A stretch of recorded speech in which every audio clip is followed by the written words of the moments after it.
బెదిరిస్తున్నారో వాళ్ళ పేర్లను బరాబర్ పింక్ బుక్ లో రాసుకుంటాం. బెదిరింపులకు పాల్పడే వారిని ఎట్టి పరిస్థితుల్లో వదిలిపెట్టేది లేదు అని బీఆర్ఎస్ ఎమ్మెల్సీ కల్వకుంట్ల కవిత సంచలన వ్యాఖ్యలు చేశారు. బీఆర్ఎస్ కార్యకర్తలను వేధిస్తున్న కాంగ్రెస్ నాయకులపై ఎమ్మెల్సీ కవితపై ఫైర్ అయ్యారు. బాన్స్వాడలో బీఆర్ఎస్ రజస్తోవ సన్నాహక సమావేశంలో కవిత పాల్గొని ప్రసంగించారు. బీఆర్ఎస్ రజస్తోవ సభకు వెళ్లవద్దని కొంతమంది ఫోన్లో చేసి బెదిరిస్తున్నట్టు తెలిసింది.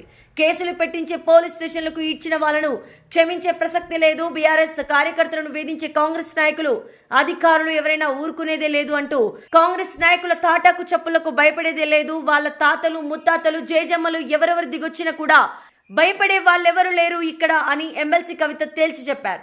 అన్నారు అక్క ఫోన్లు చేసి బెదిరిస్తున్నారని చెప్పి.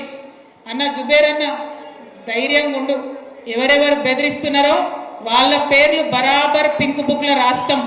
ఇడిచిపెట్టేదైతే ఉండదు, అందులో ఏమీ ఆలోచించద్దు.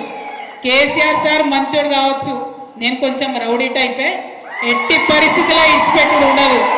ఇక్కడికి బాన్స్వాడలో మిమ్మల్ని సతాయించి మిమ్మల్ని పోలీస్ స్టేషన్కి ఈడ్చినటువంటి ఏ ఒక్కరిని కూడా నేను మాత్రం క్షమించే అవకాశమే ఉండదు. పింక్ బుక్ బరాబర్ పెడతాం, అందులో పేర్లు రాస్తాం.